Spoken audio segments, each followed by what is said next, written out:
بسم اللہ الرحمن الرحیم وصلی اللہ علی النبی الکریم رب اشرح لی صدری ویسر لی امری واحلل عقدۃ من لسانی یفقہوا قولی۔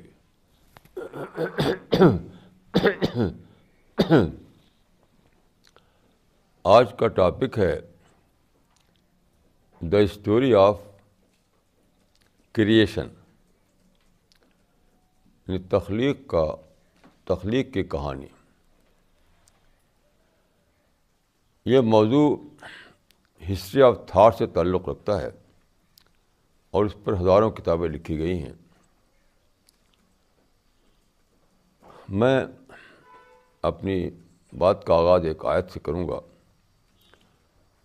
قرآن کی سورہ الزخرف یعنی چیپٹر 43 میں ایک آیت ہے،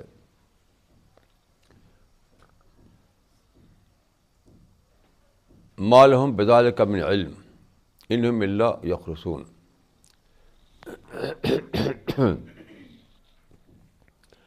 یعنی لوگوں کو اس کے بارے میں کوئی نالج نہیں ہے، وہ صرف گیس کر رہے ہیں۔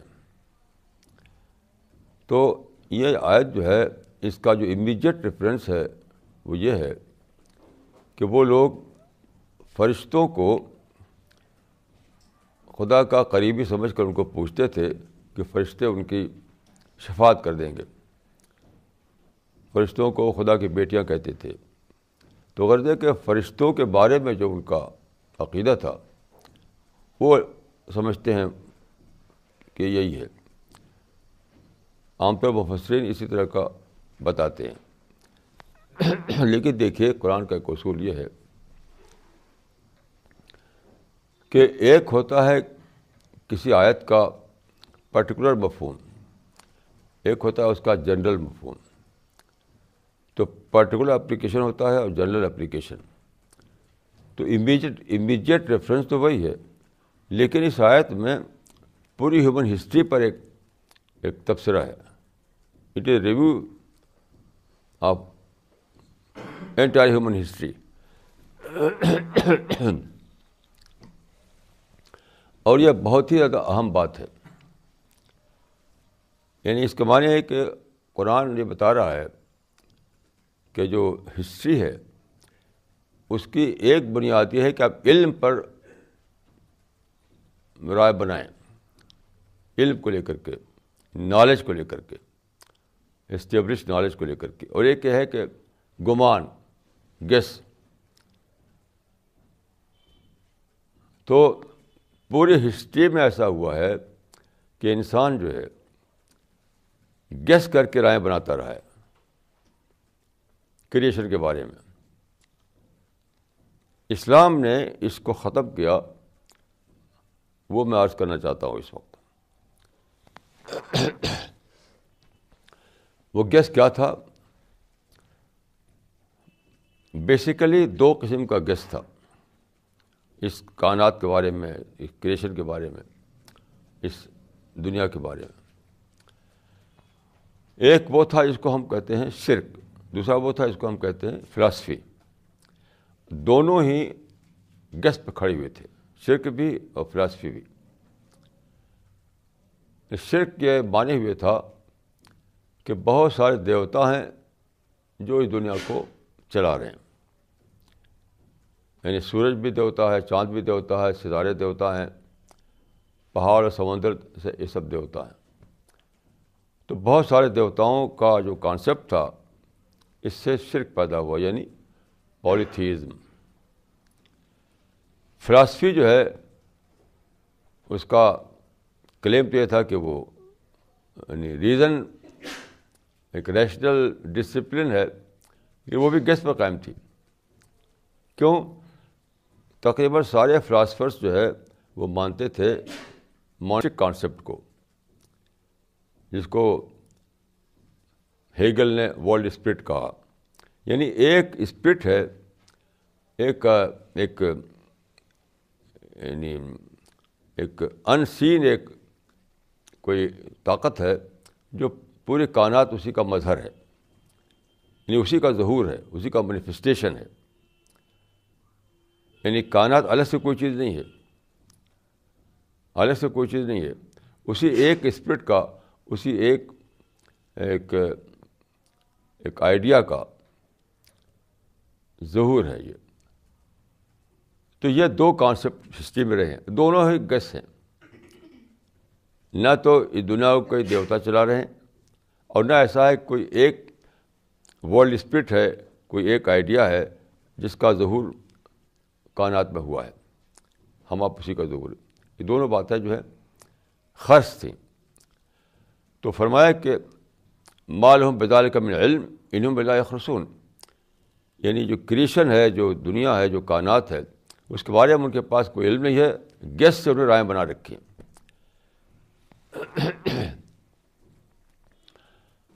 تو اس سے کیا ہوا؟ شرک سے یہ بنا کہ بہت سارے خدا ہیں، کئی خدا کانسیپٹ پیدا ہوا. اور جو مونزم تھا اس سے پرسنل گاڈ کانسیپٹ ختم ہو گیا، ایک ورلڈ اسپرٹ کا کانسیپٹ بنا. تو اس سے کیا ہوا کہ کائنات کے بارے میں ریسرچ کا کام نہیں ہو رہا تھا. کائنات کو ہم ڈسکور کریں، اس کو ایکسپلور کریں، یہ نہیں ہو رہا تھا، کیونکہ دونوں اس کو خدا کا درجہ دیے ہوئے تھے. یعنی ایک سورج اور چاند کو الگ الگ خدا مانے ہوئے تھا، اور دوسرا جو ہے سبھی خدا ہے، ایک ہی خدا کا سب ظہور ہے. تو اسلام نے یہ کانسیپٹ دیا کہ یہ دونوں نظریے غلط ہیں. خدا الگ ہے، کریشن الگ ہے، کریٹر الگ ہے، کریچر الگ ہے. خدا نے کریٹ کیا ہے. اس سے ایک نیا تصور آیا تاریخ میں. اس کانسیپٹ سے ہسٹری ناآشنا تھی. تو رسول اللہ کے زمانے میں آپ جانتے ہیں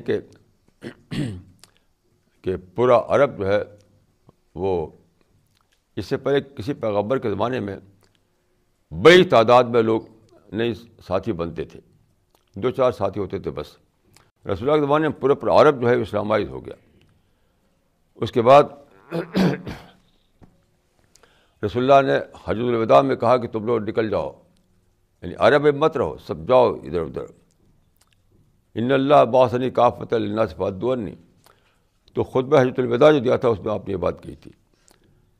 تو رسول اللہ کی وفات کے بعد جو آپ کے ساتھی تھے، جن کو ہم صحابہ کہتے ہیں، وہ عرب میں نہیں، چلے گئے دنیا بھر میں، جو کہ ان کی قبریں مکہ مدینہ میں بہت کم ہیں. پھر کیا ہوا؟ یہ جگہ جگہ گئے، اس کا انٹریکشن ہوا. اس انٹریکشن سے ایک نیا کانسیپٹ جو ہے دنیا میں پہنچا کہ یہ چیزیں جو ہیں یہ خدا نہیں ہے، خدا ایک الگ ہستی ہے، اس نے کریٹ کیا ہے، اور یہ سب کچھ ہمارے لیے ہے. اس سے دنیا میں ایک نئی چیز آئی. مثال کے طور پر دیکھیے،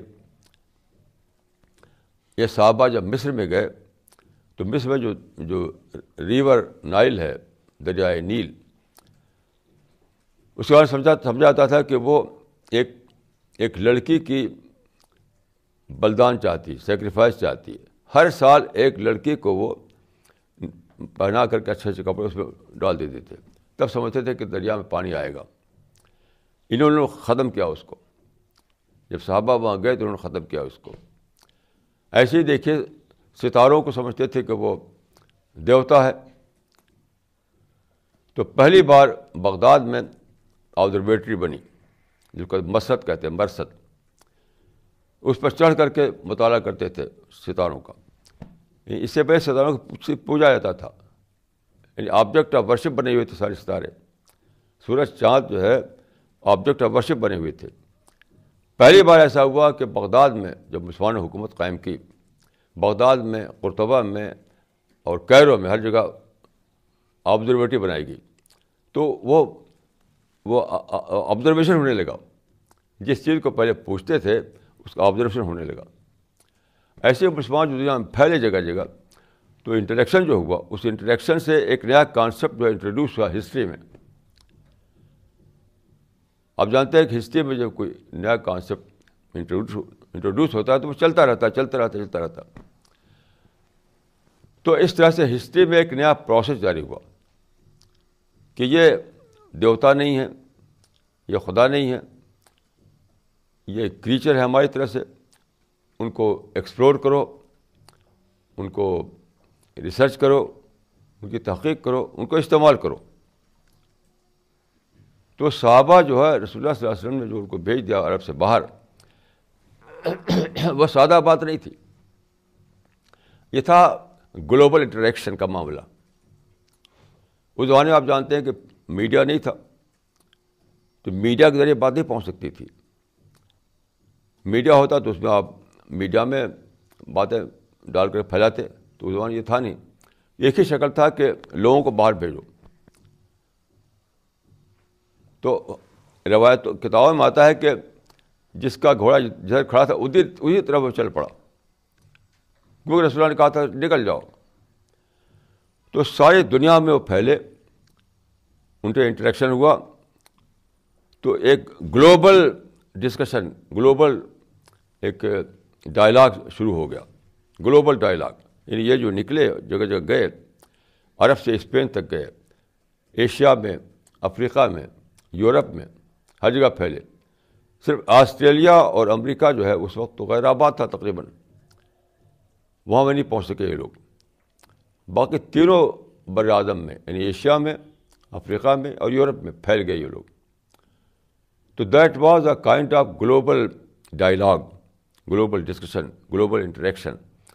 تو جہاں وہ گئے انہوں نے بتایا ان چیزوں کو. تب ہسٹری میں ایک نیا پروسیس جاری ہوا. وہ چلتے چلتے پھر یعنی یورپ میں جس کو رینیساں کہتے ہیں، رینیساں اسی کا نتیجہ تھا، اسی کا نتیجہ تھا. تو یورپ میں یہ ذہن بڑھا اور پھر سائنٹیفک انقلاب آیا. تو سائنٹیفک انقلاب وہ کلمنیشن تھا اس پروسیس کا جو مکہ مدینہ میں جاری ہوا. اس کو الگ کر کے دیکھ نہیں سکتے آپ، اس کو آپ الگ کر کے دیکھ نہیں سکتے. تو جو پروسیس جاری ہوا مکہ مدینہ میں، جو مکہ سے چلا مدینہ پہنچا، دمشق پہنچا اور بغداد پہنچا، قاہرہ پہنچا، قرطبہ پہنچا، اس طریقے سے پہنچتے پہنچتے پورا دنیا میں پھیل گیا. تو یہ جو گلوبل انٹریکشن ہوا، گلوبل ڈسکشن جو جاری ہوا، گلوبل ڈائلاگ جو جاری ہوا، وہ تھا پروسیس. آج پروسیس چلتا ہے تھرو میڈیا، اس زمانے میں پروسیس چلا تھرو یعنی انسانوں کے موبلٹی سے. یہاں انسان جو جگہ جگہ داخل ہوئے اس سے جاری ہوا. تو یعنی انسانی تاریخ اس سے نکل کر کے یعنی گیس کر کے جو رائے بنائی جاتی تھی، اس کو میں کہوں گا سپرسٹیشن. وہ جو تھا جو قرآن میں اس کا کہا گیا ہے گیس یعنی خرس. آج کے زبان میں کہوں گا کہ وہ سپرسٹیشن تھا. تو سپرسٹیشن کی بنیاد پر لوگوں نے رائے بنا رکھی تھی. اب ریسرچ ہونے لگی. تو گلیلیو اور نیوٹن، کوپرنیکس، یہ لوگ جو ہسٹری آتی ہے، لوگ کہا جاتا ہے کہ وہ یعنی فادر آف ماڈرن سائنس تھے. یہ لفظ جو ہے مس لیڈنگ ہے. یعنی گلیلیو اور نیوٹن اور کوپرنیکس یہ فادر آف ماڈرن سائنس نہیں تھے صحیح معنوں میں، بلکہ اس پروسیس کا کلمنیشن تھے یہ لوگ جو جاری ہوا تھا وہاں. اب انہوں نے مائکروسکوپ بنایا، ٹیلیسکوپ بنایا اور بہت سارے طریقے دریافت کیے، یہاں تک کہ سائنٹیفک انقلاب آیا. اب پھر تاریخ کے بارے میں ایک نیا ایک چیپٹر کھلا،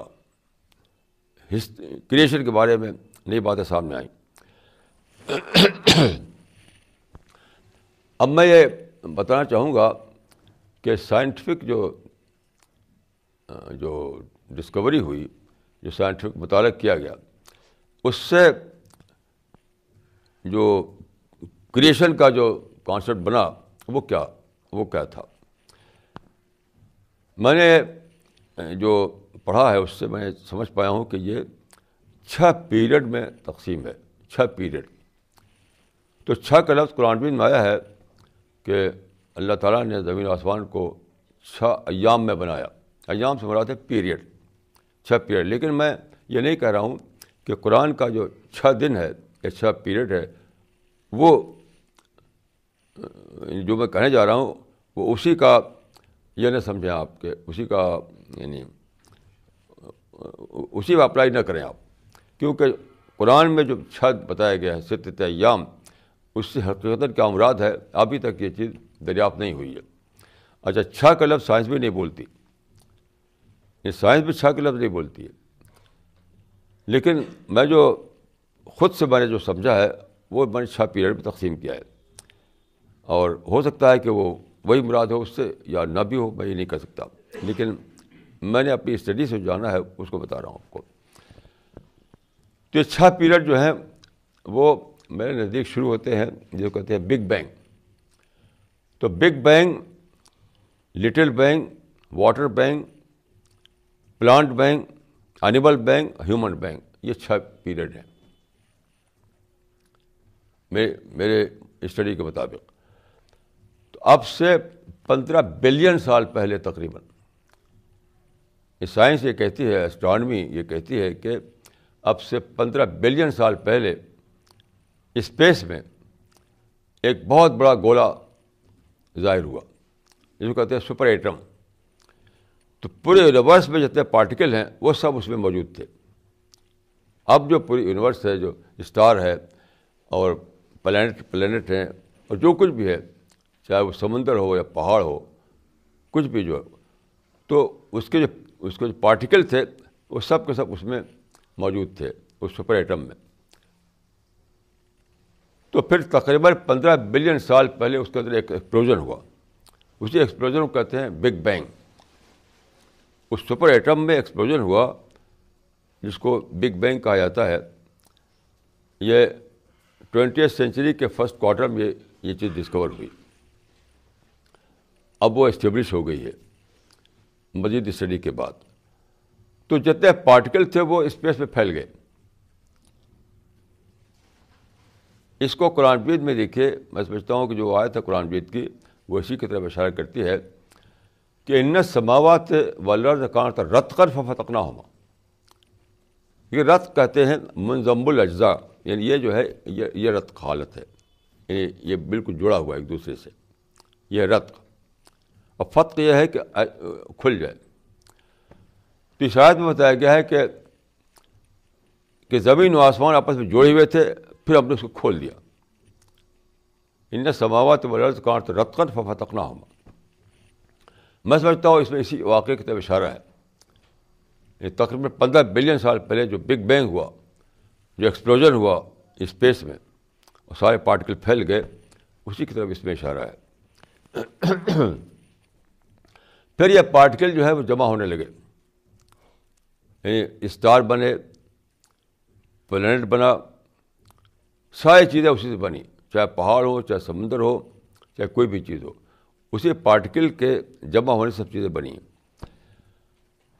تو پہلے یعنی پہلا جو واقعہ ہوا جس کو فرسٹ پیریڈ آپ کہہ سکتے ہیں وہ تھا بگ بینگ، یعنی سپر ایٹم میں ایکسپلوژن ہو کر کے کائنات کا یعنی beginning, that was beginning of the universe. پھر سائنٹسٹ یہ مانتے ہیں کہ اس کے بعد ایک لٹل بینگ ہوا کئی بلین سال پہلے، یعنی پہلے واقع کئی بلین سال بعد۔ اس لٹل بینگ کو کہتے ہیں کہ سولر سسٹم بنا اس سے، یعنی ایک بہت بڑا اسٹار، جو اسٹار بنے تھے اس میں سے ایک بہت بڑا اسٹار تھا، تو اس اسٹار میں پھر ایک بینگ ہوا، ایکسپلوژن ہوا، تو اس سے سورج بنا، چاند بنا، زمین بنی، یہ سارے پلینٹ وہ بنے۔ تو بگ بینگ سے تو یونیورس وجود میں آئی تھی، اور لٹل بینگ سے سولر سسٹم وجود میں آیا، جس میں ایک بہت بڑا ستارہ یعنی سورج بیچ میں ہے، اس کے چاروں طرف سارے سیارے دوڑ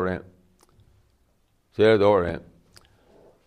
تو لٹل بینگ سے یہ بنا سولر سسٹم، جس میں ایک روشن ستارہ ہے، اس کو ہم سورج کہتے ہیں، باقی پلینٹ ہیں، چاند بھی روشن نہیں ہے، وہ بھی غیر روشن ہے۔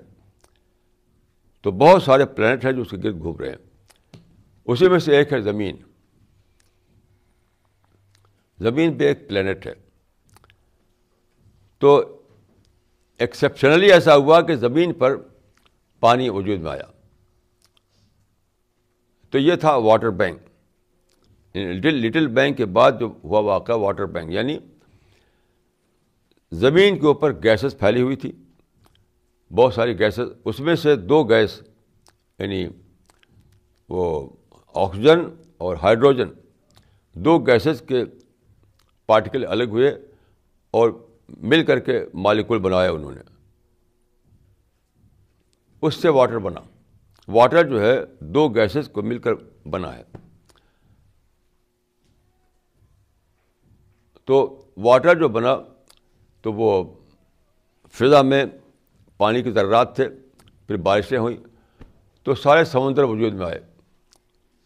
پانی جو ہے سمندروں میں بھر گیا.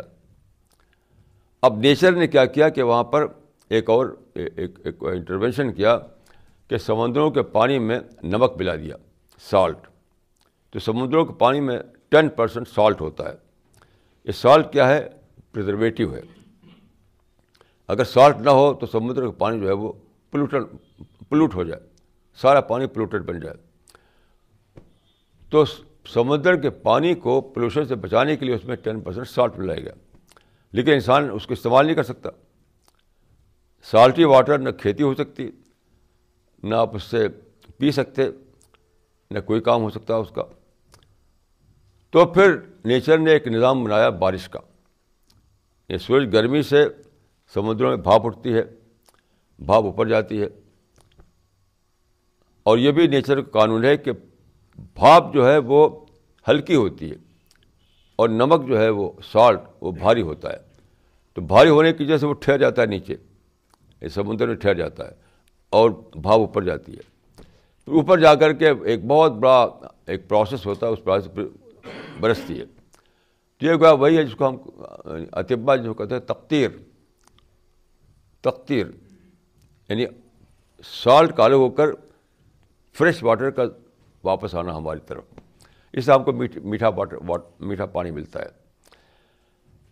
تو بگ بینگ سے دنیا وجود میں آئی, اس کے بعد لٹل بینگ سے سولر سسٹم وجود میں آیا, پھر زمین پر جو واٹر بینک ہوا اس سے پانی وجود میں آیا. اور قرآن مجید میں ہے کہ وجعلنا من الماء کل شیء حی, ہم نے پانی سے ساری زندہ چیزیں بنائی ہیں. یہ پہلے کوئی جانتا نہیں تھا کہ انسان بھی پانی ہے, ہاتھی بھی پانی ہے, اور شیر بھی پانی ہے, چڑیا بھی پانی ہے. یعنی مور دین 80% ہمارے وجود کا پانی ہے. یہ کوئی جانتا نہیں تھا. پہلی بار قرآن مجید میں یہ آیت آئی کہ وجعلنا من الماء کل شیء حی, تمام زندہ چیزوں کو ہم نے بنایا پانی سے. یعنی زیادہ بڑا جز اس میں پانی کا ہے, مور دین 80%. تو یہ زندہ چیزیں بنی. یہ تھا واٹر بینک. تو واٹر بینک کے بعد جو دوسرا دور آتا ہے وہ ہے پلانٹ. جب پانی آ گیا, پانی سے سائل میں نمی آئی, اس میں نباتات اگی, گھاس اگے, درخت اگے, سبزہ اگا, پوری زمین سبزے سے بھر گئی. یعنی جو سمندر جو ہیں, جو تقریباً ایک چوتھائی حصہ ہے زمین کا, چوتھائی حصے کچھ زیادہ, بقیہ 3 حصہ جو ہے وہ سمندر ہے. تو جو خشکی تھی, جو لینڈ تھا, وہ سب سبزے سے بھر گئی. یہ تھا پلانٹ بینک. پانی کے بعد سبزہ کا وجود بھی آیا. اس کو میں کہوں گا پلانٹ بینک. تو پلانٹ بینک میں کیا ہوا کہ درخت بنے, فصلیں بنی, اور بہت لمبی مدت تک انسان نے ریسرچ کرنے کے بعد پھر ساری چیزیں بنائیں. یعنی باغ بنائے, گیہوں نکالا, مطلب وہ چیزیں موجود تھیں اس میں. نیچر نے وہ سب چیزیں اسے پیدا کر دی تھیں. جنگلوں میں نیچر تھا, جنگلوں میں گیہوں تھا, جنگلوں میں دھان تھا, جنگلوں میں سارے پھل والے درخت تھے. اس سے الگ کیا, اس نے الگ کر کے اس نے ایگریکلچر اور ہارٹیکلچر کی سائنس وجود میں آئی. ایک لمبی تاریخ اس کی ہے. تو واٹر بینک کے بعد پلانٹ بینک، اس کے بعد اینیمل بینک. اینیمل بینک دیکھیے، میں نظریے ایولیوشن کو نہیں مانتا. میں جو کہہ رہا ہوں اس کا مطلب یہ نہیں کہ ایولیوشن ہوا. میں ایولیوشن نہیں مانتا. ہر چیز اسپیشل کریشن تھی. یعنی اللہ تعالیٰ نے اسپیشلی پیدا کیا اس سپر ایٹم کو جس میں ایکسپلوژن سے دنیا بنی. اللہ تعالیٰ نے اسپیشلی پیدا کیا اس کے بعد سولر سسٹم کو. پھر اللہ تعالیٰ نے اسپیشلی پیدا کیا اس زمین کو، اسپیشلی پیدا کیا پانی کو، اسپیشلی پیدا کیا پلانٹ کو، پھر آپ نے اسپیشلی پیدا کیا جانوروں کو. میں ایولیوشن کو بالکل غلط سمجھتا ہوں. اس کی کوئی سائنٹیفک بیس نہیں ہے. لوگ اس لیے مانتے ہیں کہ کیونکہ خدا کو نہیں ماننا ہے تو ایکسپلین کرنے کے لیے انہوں نے ایک تھیوری بنا لی ہے. یعنی خدا کو نہ مان کر کیسے ایکسپلین کیا جائے اس کا ایک فالس تھیوری ہے ایولیوشن تھیوری. تو میں اس کو نہیں مانتا. بہرحال یعنی اللہ تعالیٰ نے جو خالق ہے، جو کریٹر ہے، اس کا جو پلان تھا، جس طرح سے اس نے پلان کو ایگزیکیوٹ کیا، اس کو میں بتا رہا ہوں. تو سبزے کے بعد پھر دوسرا دور آتا ہے اینیمل کا. طرح طرح کے کیڑے مکوڑے، طرح طرح کے حیوانات. یہ حیوانات جو ہے بہت ہی امپورٹنٹ ہے. مثلا جو کیڑے مکوڑے ہیں جن کو ہم انسیکٹ کہتے ہیں، انسیکٹ، اگر انسیکٹ نہ ہوں تو 2 مہینے کے بعد ہم سب لوگ ختم ہو جائیں، وجود بٹ جائے ہمارا. کیونکہ انسیکٹ جو ہے وہ پولوشن کو کھاتے ہیں. ہر وقت دنیا میں پولوشن آ رہا ہے مختلف طریقے سے. مثلا جانور مر گیا، اس کا ڈیڈ باڈی وہ پلوٹ کرے گا. اس ڈیڈ باڈی کو ختم کرنے کے لیے موجود ہیں اینیمل.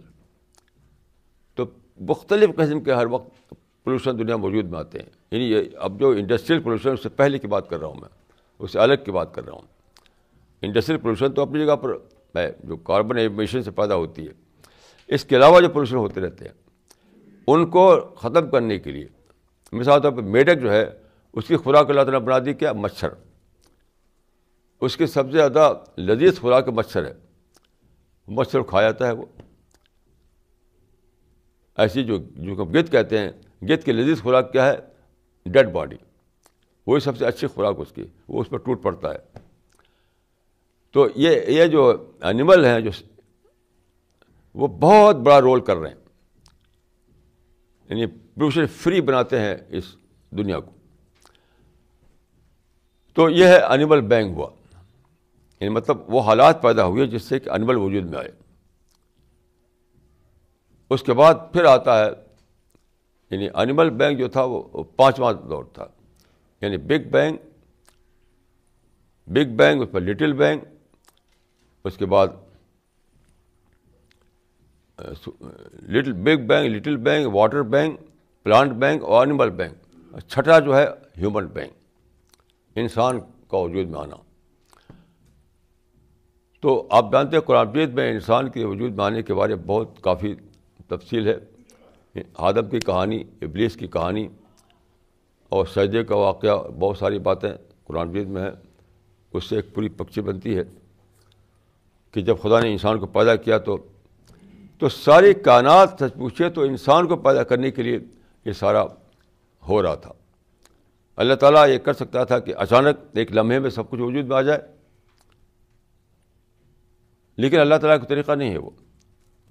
اللہ کا طریقہ جو ہے، جس کو میں کہا کرتا ہوں، ڈسکوری میتھڈ پر بیس کرتا ہے. آپ جانتے ہیں کہ ایجوکیشن میں ایک طریقہ ہے جو کہتے ہیں ڈسکوری میتھڈ. ڈسکوری میتھڈ میں کیا چیزوں کو ٹکڑے ٹکڑے کر دیتے ہیں. جیسے ایک گلاس ہے، اب گلاس میں دیکھیے یہ ڈھکن ہے. ایک بچہ جس کو کچھ کانسیپٹ ہے نہ ڈھکن کا نہ گلاس کا، اس کو آپ الگ رکھ دیں گے، اس کو الگ رکھ دیں گے. بچے سے کہیں گے کہ، تو بچہ ڈھونڈتے کرتے اس کو ایسا کرے گا تو ڈسکور کرے گا کہ اس کا یہ کور ہے، اس کا ڈھکن ہے. تو اپنا مائنڈ کو استعمال کر کے چیزوں کو جاننا. ایک سب کچھ لکھا ہوا ہو ایک ایک خود آدمی اپنے مائنڈ کو استعمال کرے. تو اگر اللہ تعالیٰ دنیا کو پیدا کرتے تھے اس طرح سے, وہ بھی اللہ تعالیٰ کے بس میں تھا, کیونکہ اللہ تعالیٰ کی صفت ہے کن فیکون, کہ اچانک سب کچھ ہو جاتا, نہ کوئی پروسیس, نہ کوئی جس کو کہتے ہیں پرنسپل آف کازیشن, وہ نہ کچھ. تو ہم سوچتے کیا, یہ اتنا لمبا جو پروسیس چلا, ہر قدم پر اس میں جو بہت سارے اجزاء شامل ہوئے, ایک پورا پروسیس چلا, اس کی ایک تاریخ بنی, تو ہم کو موقع ملا کہ ہم سوچیں. تو خدا کو یہ مطلوب ہے کہ ہم سوچ کر چیزوں کو ڈسکور کریں. اسی کو کہتے ہیں معرفت, ریئلائزیشن. تو انسان کا مائنڈ جو ہے انفولڈ ہو, سوچ کر کے انٹلیکچوئل ڈیولپمنٹ ہو, اور پھر اللہ تعالیٰ کو یعنی ڈسکوری کے طور پر وہ جانے, یعنی کریٹر کو ڈسکور کرے. وہ جیسے فرشتے ہیں, فرشتوں کو اس کی ضرورت ہے کہ وہ کریٹر کو ڈسکور کریں, کیونکہ پیدائش جانتے ہیں وہ خدا کو. یعنی شیر کے ہاتھی کی ضرورت نہیں کہ وہ خدا کو ڈسکور کرے, پہاڑ اور سمندر کو خدا کو ڈسکور نہیں کرنا ہے, کسی اسٹار کو خدا کو ڈسکور نہیں کرنا ہے. اس طرح سے اینیمل ہیں, ان کو خدا کو ڈسکور نہیں کرنا ہے. یا انسان ہے, حتیٰ کہ فرشتوں کو بھی خدا کو ڈسکور نہیں کرنا ہے, وہ جانتے ہیں. یہ انسان کی صفت ہے کہ اللہ تعالیٰ کو مطلوب ہوا کہ ایک ایسے مخلوق ہو جو خدا کو ڈسکوری کے طور پر جانے. قرآن مجید میں دیکھیے آیت ہے کہ وما خلقت الجن والانس الا لیعبدون. قرآن مجید کی آیت ہے یہ کہ اللہ تعالیٰ نے پیدا کیا انسان کو کس لیے؟ عبادت کے لیے. تو ایک صحابی کی روایت ہے اس معاملے میں کہ لیعبدون سے مراد ہے لیعرفون, یعنی خدا کی معرفت حاصل کرنا. تو اللہ تعالیٰ نے پیدا کیا انسان کو کس لیے؟ تاکہ وہ اللہ کی معرفت حاصل کرے. معرفت کے معنی کیا ہے؟ ڈسکوری کے طور پر دریافت کرے. وہ یہ مطلب ہے اس کا. ایک ہے کہ بالکل بتایا ہوا ہوتا ہے, جیسے فرشتوں کو بتایا ہوا ہے. فرشتوں کو پیدا ہوتی معلوم ہے کہ خدا ہے یہاں پر, خدا کا علم ان کو فوراً کے فوراً مل گیا پیدا ہوتے ہی.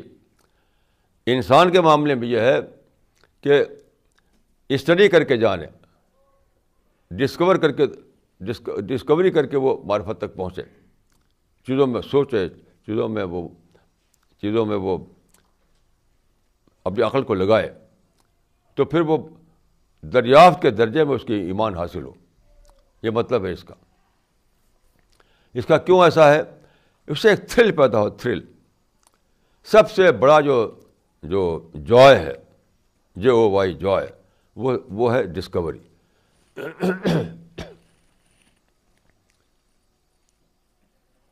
یعنی یہ گلاس رکھا ہوا ہے تو اس کو دیکھ کر تھرل نہیں آئے گا, لیکن یہاں کچھ بھی نہ ہو, اچانک آپ ڈسکور کریں گلاس کو اور پانی کو, تو ایک تھرلنگ تجربہ آپ کو ہوتا ہے اس سے. تو خدا کو اللہ تعالیٰ کے مطلوب نہیں تھا کہ بس بتا دیا جائے انسان جان لے جیسے فرشتے جانتے ہیں.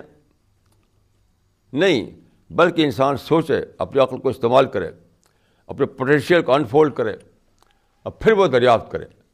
تو اس کو وہ تجربہ ہو, اس کو کہ آرکمیڈیز نے کہا تھا, گریک فلاسفر نے, یوریکا. یہ بہت مشہور قصہ ہے کہ بادشاہ نے اس سے کہا کہ کیوں ایسا ہے کہ پانی میں اگر ہم لوہے کا ٹکڑا ڈالیں تو وہ ڈوب جاتا ہے, اور بوٹ ڈالیں تو ڈوبتی نہیں ہے. یعنی ناؤ جو ہے, کشتی جو ہے وہ نہیں ڈوبتی ہے, اور لوہے کا ٹکڑا ڈوب جاتا ہے. کیوں ایسا ہے؟ اس کا پتہ کرو. تو آرکمیڈیز جو ہے وہی سوچتے سوچتے ایک دن جب کہ وہ نہا رہا تھا وہ حوض میں, اچانک اس کو ڈسکوری ہو گئی. اس لا کو دریافت کر لیا انہوں نے, اس لا آف نیچر کو. تو وہ بھاگا حوض سے نکل کر کے, یوریکا, میں نے پا لیا. تو بادشاہ کو بتایا اس نے. تو اللہ تعالیٰ کو یہ مطلوب ہے کہ یوریکا ٹائپ کا آپ کو معرفت حاصل ہو, یوریکا ٹائپ کی معرفت, کہ آپ بالکل بےتاب ہو جائیں, آپ بالکل ایک تھرلنگ ایکسپیرئنس آپ کو ہو, ایک اسٹارم آئے آپ کے اندر, انٹلیکچوئل اسٹارم. اس لیے اللہ تعالیٰ نے پیدا کیا انسان کو.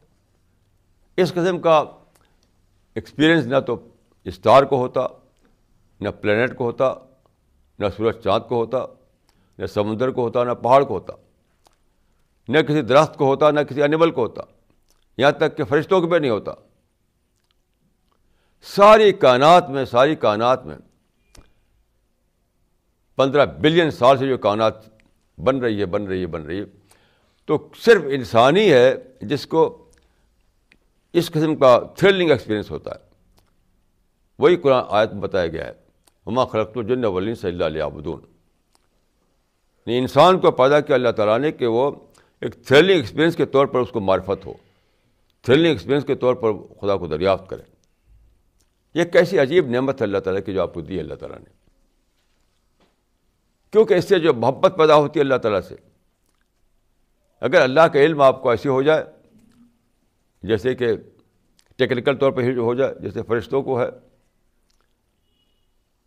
یعنی دوسرے لوگ بھی خدا کو جانتے ہیں, اسٹار کو بھی علم ہے, پلینٹ کو بھی علم ہے, سمندر اور پہاڑ کو بھی علم ہے کہ ان کا ایک کریٹر ہے. کیونکہ قرآن مجید میں ہے کہ سب تسبیح کرتے ہیں اللہ تعالیٰ کی, ساری زمین و آسمان اللہ کی تسبیح کرتے ہیں, تو جانتے ہیں تبھی تو پلانٹ کو, اینیمل کو, سب کو علم ہے کہ ان کا ایک کریٹر ہے, لیکن انہوں نے اس کو ڈسکوری کے درجے میں نہیں پایا ہے. اس لیے خدا کی معرفت ان کے لیے ایک تھرلنگ ایکسپیرئنس نہیں ہے. خدا نے انسان کو منتخب کیا, ایسے اسباب دیے, ایسا دماغ دیا, ایسے حالات پیدا کیے کہ وہ خدا کو تھرلنگ ایکسپیرئنس کے طور پر جانے, اور پھر اس کے اندر جو وہ دعائیں نکلیں, وہ عبادت اس کے اندر آئے. آپ غور کیجئے کہ جب خدا کو آپ ایک تھرلنگ ایکسپیرئنس کے طور دریافت کریں گے تو آپ کی دعا ایک عجیب و غریب دعا ہوگی, آپ کی عبادت ایک عجیب و غریب کی عبادت ہوگی. وہ ٹیکنیکل ٹائپ کی بات نہیں ہوگی,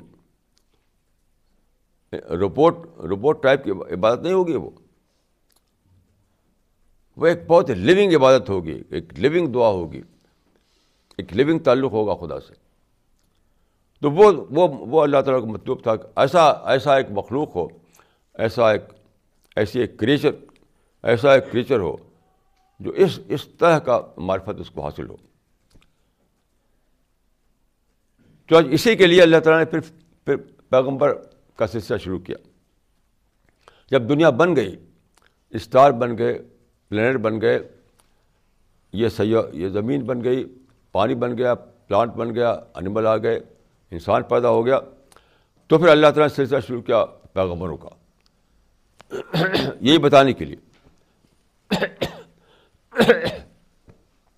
انسان کو بتانے کے لیے اللہ تعالیٰ نے پیدا کیا پیغمبروں کو. آپ قرآن کی سورہ جو 7ویں قرآن کی جو پارہ ہے 7واں پارہ, وہ اس کو پڑھیے آپ. وَإِذَا سَمِعُوا مَا أُنزِلَ إِلَى الرَّسُولِ تَرَىٰ أَعْيُنَهُمْ تَفِيضُ مِنَ الدَّمْعِ مِمَّا عَرَفُوا مِنَ الْحَقِّ. تو اس میں ایک قصے کا ذکر ہے کہ ایک کرسچن کا ایک وفد آیا تھا رسول اللہ کے پاس مدینہ, جاننے کے لیے کہ آپ کا میسج ہے, آپ کا کیا مشن ہے, آپ کا کیا, آپ لوگوں سے کیا کہتے ہیں آپ. تو آپ نے کیا کیا کہ ان کو قرآن کی آیتیں سنائیں. وہ عربی جانے والے لوگ تھے وہ. تو جب قرآن سنا انہوں نے تو ان کی آنکھوں میں آنسو بہنے لگے, تفیض من الدم, آنکھوں سے آنسو جاری ہو گیا. کیوں؟ مما عرفوا من الحق, حق کے دریافت کے نتیجے میں, حق کے دریافت کے نتیجے میں. یہ ہے معرفت حق, جو ہے اصل چیز ہے, حق کے دریافت. مما عرفوا من الحق. تو پیغمبروں کو بھیجا اللہ تعالیٰ نے اس لیے کہ ان کو بتائیں, ان کو تیار کریں کہ معرفت کے درجے میں وہ اللہ کو پہچانیں, معرفت درجے میں اللہ پر ایمان لائیں. معرفت کا مطلب ہے ڈسکوری, ریئلائزیشن. یعنی ان کو ایک تھرلنگ ایکسپیرئنس ہو, اس تھرل میں جینے والا بنے وہ. معرفت کے تھرل سب جی رہے ہیں, زمین و آسمان سب جی رہے ہیں خدا کی عبادت میں, کیونکہ قرآن میں صاف صاف ہے, بار بار آیا ہے کہ تمام چیزیں خدا کی تسبیح کرتی ہیں. یعنی ساری کائنات خدا کی عبادت کر رہی ہے. یہ قرآن سے ثابت ہے. سبح للہ ما فی السماوات و ما فی الارض, ایسی بہت سی آیتیں ہیں. تو ذرہ ذرہ خدا کی عبادت کر رہا ہے. تمام ستارے, تمام سیارے, سورج, چاند, پہاڑ اور سمندر سب خدا کی عبادت کر رہے ہیں, لیکن ان کے لیے عبادت کوئی تھرلنگ ایکسپیرئنس نہیں ہے.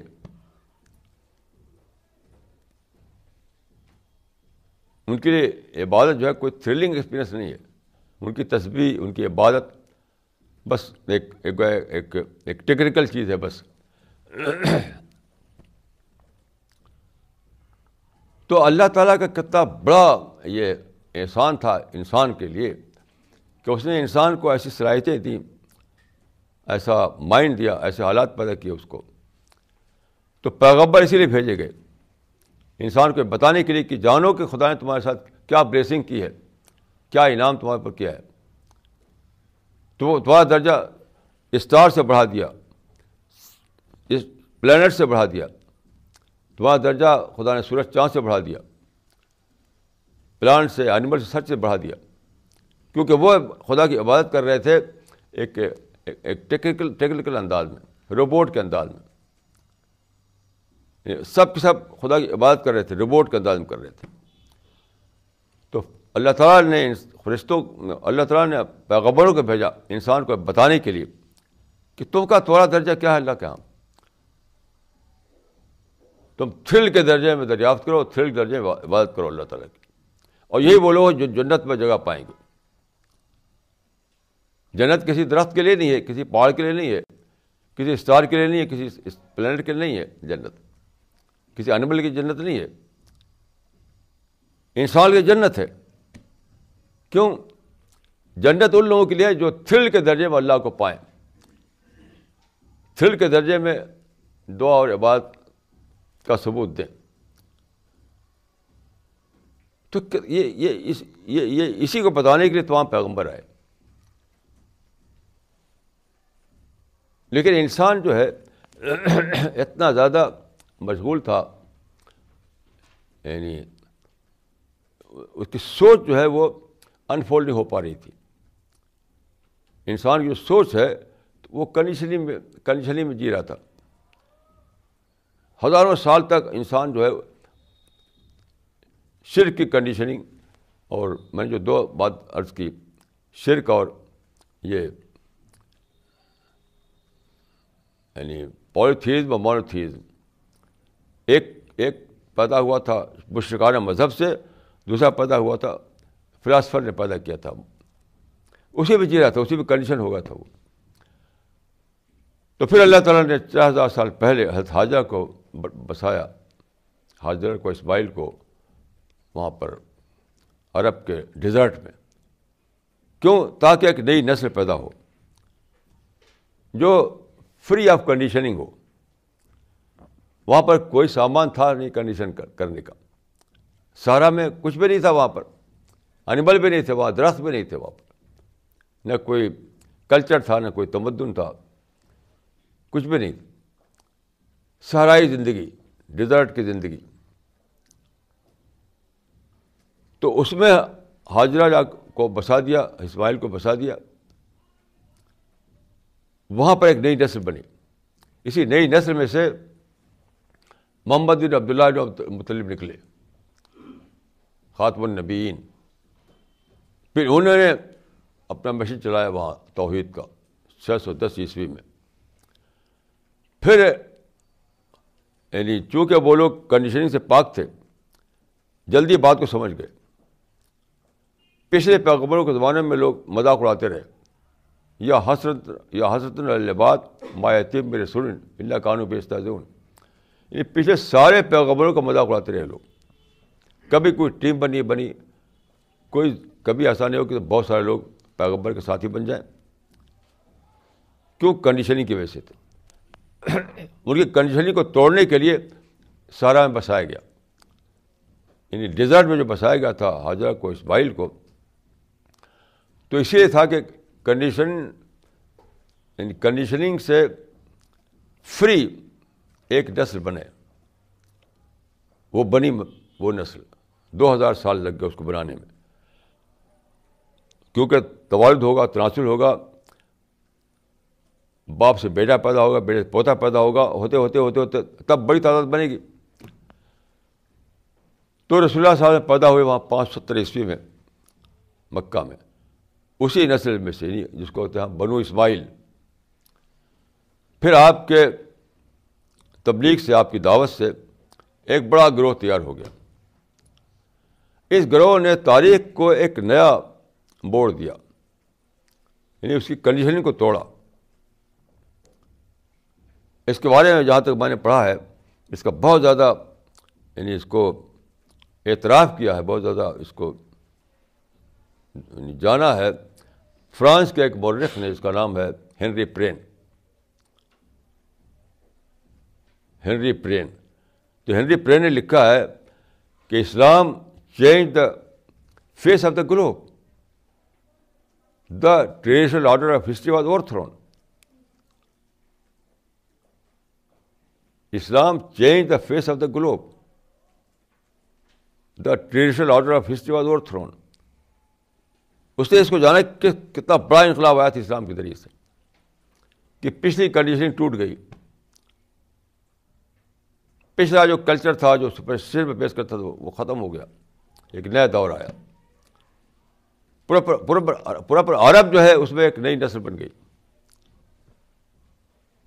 پھر یہ لوگ پھیلے دنیا میں,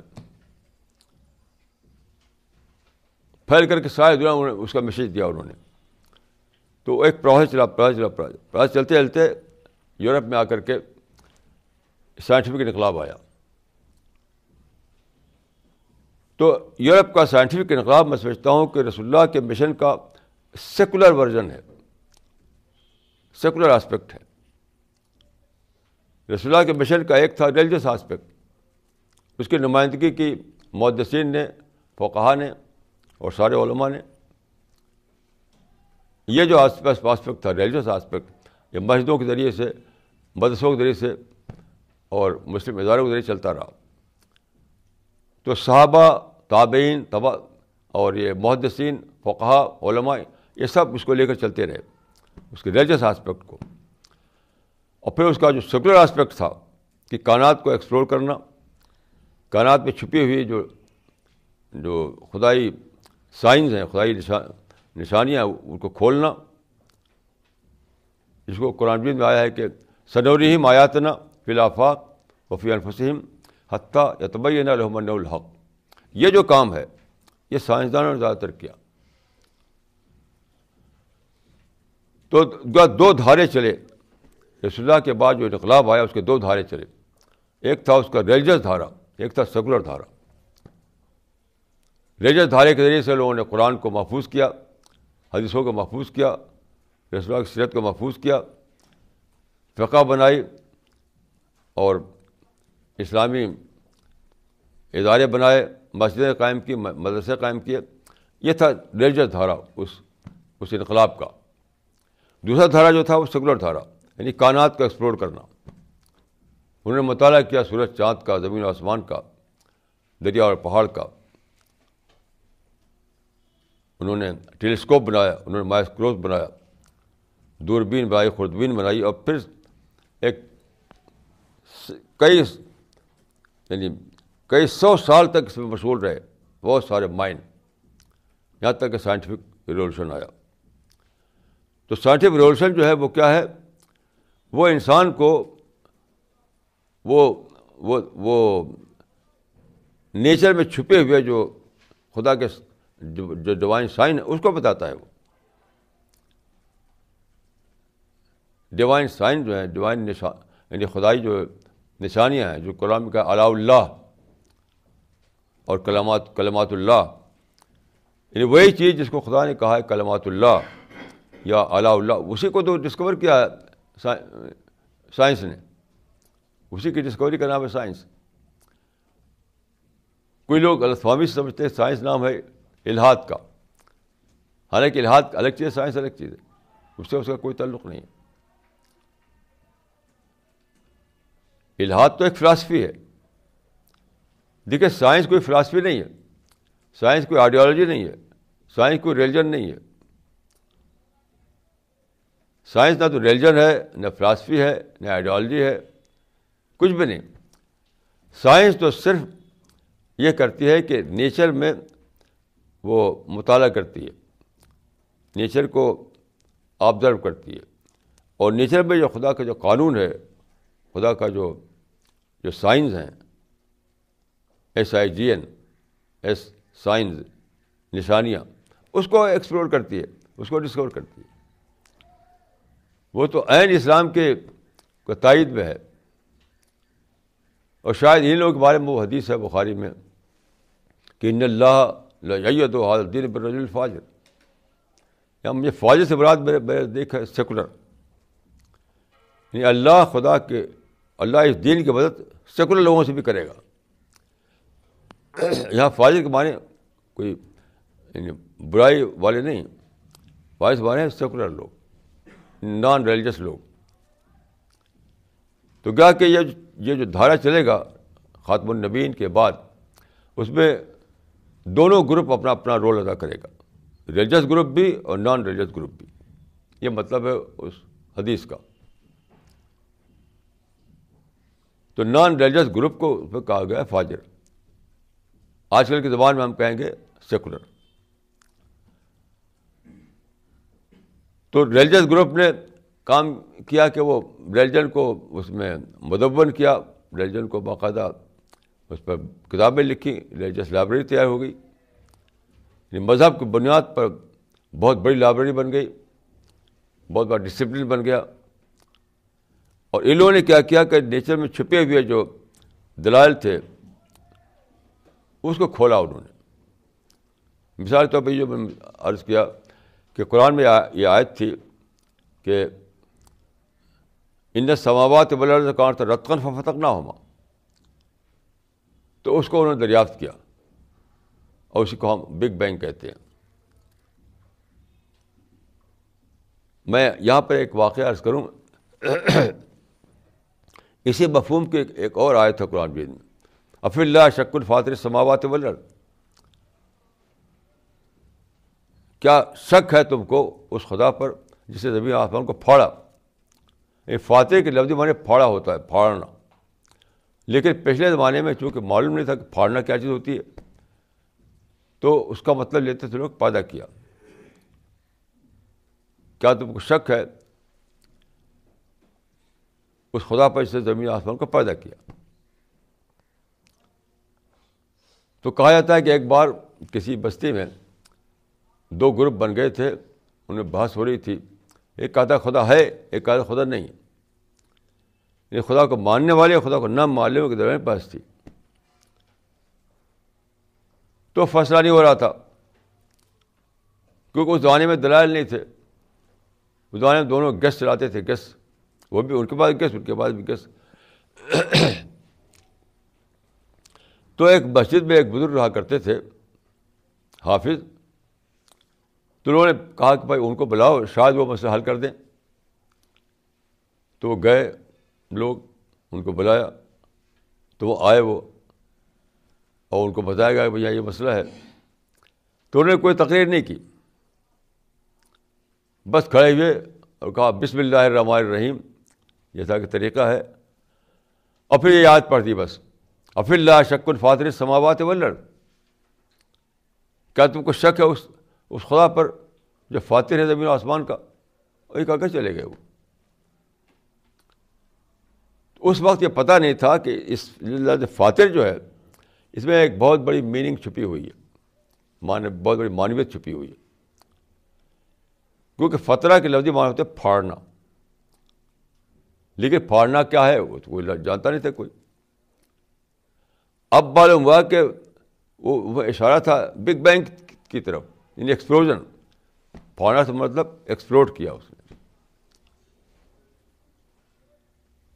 تو جب یہ ثابت ہوا کہ کائنات میں ایکسپلوژن ہوا ہے بہت بڑا بہت بڑا بہت بڑا، تو کوئی ہونا چاہیے جو اس میں انٹروین کرے. جو سپر ایٹم تھا وہ ایسا بالکل کمپیکٹ حالت میں تھا، سارے پارٹیکل بالکل کمپیکٹ حالت میں تھے. تو فزیکل لاز جو ہیں، فزیکل لاز بتاتے ہیں کہ جب کمپیکٹ حالت میں وہ ہوں تو ان کو یعنی ان کو ایکسٹرنل وے میں ان کو آپ سفر کرانا ان کا یہ ممکن نہیں ہوا کرتا. وہ اندر ہی کی طرف چپکے رہیں گے، ایک دوسرے چپکے رہیں گے، باہر کی طرف ٹریول نہیں کریں گے وہ. تو فزیکل لا کے اگینسٹ میں ایسا ہوا کہ ان میں ایک ایکسپلوژن ہوا اور وہ بیرونی سفر شروع ہوگا ان کا، یعنی اندر جو ان کا سفر تھا وہ باہر کی طرف چلنے لگا. تو یہ ثابت کیا ہوا کہ کسی نے انٹروین کیا. اور جب intervention is proved, intervener is also proved. اگر ثابت ہو جائے کہ وہاں پہ ایک انٹروینشن ہوا ہے اس کے معنی کوئی انٹروینر ہے، یعنی مداخلت اگر ثابت ہو مداخلت تو مداخلت کار اپنے آپ ثابت ہو جاتا ہے. یہ اس آیت میں تھا کہ تم کو شک ہے جبکہ تم جانتے ہو کائنات میں ایک انٹروینشن ہوا ہے اور اس انٹروینشن سے اپنے آپ ثابت ہو رہا ہے کہ کوئی انٹروینر ہے، کوئی مداخلت کرنے والا ہے. تو یہ جو اس آیت میں جو استدلال کا سرمایہ تھا اس سے انسان بے خبر تھا. اس کو سائنس نے دریافت کر کے بتایا. تو قرآن میں گویا ایک اسٹیٹمنٹ تھا. اس اسٹیٹمنٹ کے پیچھے جو دلیل تھی نیچر میں وہ اس وقت تک انسان کو معلوم نہیں تھی، وہ سائنس نے ڈسکور کر کے بتائی. اسی معنی میں کہتا ہوں کہ دو دھارے، ایک دھارا تھا قرآن کو محفوظ کرنا، دوسرا دھارا ہے کہ قرآن کے دلائل ہے اس کو کھولنا. تو پہلے دھارے کو چلایا لیجس پیپل نے، دوسرے دھارے کو چلایا نان لیجس پیپل نے، جس کو ہم سیکولر کہتے ہیں. اس طرح سے یہ تاریخ چلتی رہی.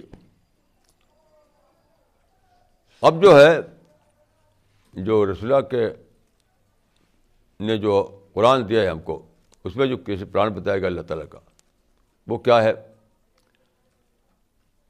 قرآن یہ بتاتا ہے کہ یہ جو دنیا چل رہی ہے ایک دن ختم ہو جائے گی، یہ ہمیشہ کے لیے نہیں ہے. یہ مطلب یہ جو دنیا چلی کہ جس کو میں نے کہا کہ big bang, little bang, water bank, plant bank, animal bank, human bank, اب ایک اور آنے والا ہے بڑا، اس سے بڑا بینک، وہ ہے قیامت. وہ سپر بینک ہوگا. وہ قیامت جو سپر بینک ہے وہ سب سے بڑا ایکسپلوژن. پھر ایک نئی دنیا بنے گی. اس نئی دنیا میں ہیل ہوگا اور پیراڈائز ہوگی، جنت اور دوزخ. اس وقت خدا ظاہر ہوگا، خدا دربار کرے گا، خدا عدالت کرے گا، سارے فرشتے اکٹھا ہوں گے، سارے انسان اکٹھا کیے جائیں گے حشر کے میدان میں. تو سب کا حساب لیا جائے گا، کیونکہ قرآن مجید میں ہے کہ ہر انسان کے ساتھ دو دو فرشتے لگے ہوئے ہیں جو اس کا ریکارڈ تیار کر رہے ہیں. ہر مرد کے ساتھ، ہر عورت کے ساتھ دو فرشتے ریکارڈ بنا رہے ہیں اس کا. تو سارا ریکارڈ اس وقت پیش کیا جائے گا. اس ریکارڈ کے مطابق اللہ کی عدالت سے فیصلہ ہوگا کہ یہ جنت کے قابل ہے، یہ جہنم کے قابل ہے. یہ واقعہ ہوگا سپر بینک کے بعد، یعنی قیامت کے بعد. یہ بتایا اللہ تعالیٰ نے اپنی کتاب میں.